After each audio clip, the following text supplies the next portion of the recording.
Ertalabdan bu ishlarga o'xshab, mana bu qizni diddomga tashagani ketdim. Ko'p turganingizda qanaqa qo'zingiz kiyishi mumkin? Bunaqa usloviyali diddom faqatgina otamnikida bor. Vashi mazza qilaman opamgida.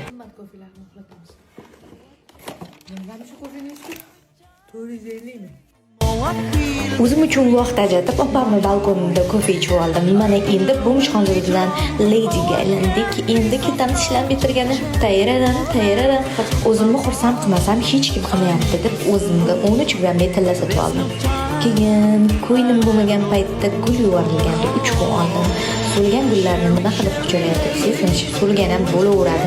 Mendan oldin hammada aylan bo'ldi. Qizlar sizlarga noodatiy e'lon, tez, 12 ming garant, 15 ming prognozli jenskiy auditoriyali giv qatnashib olinglar.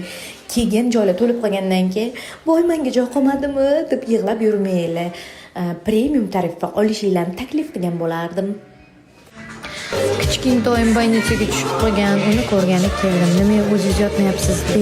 Berahmsiz deganlar uchun men o'zim yotsam kim ishlaydi? Axir bizda erimiz yo'q-ku. Yoxud ajrashgan g'amda. Bugun siz bilan bo'ldi. Xullas bugungi kun tugadi. Modniy mamasha bo'lib, mana qulog'imni bolam o'ynab yotibdi. Bugun kunim больницada uxlayman.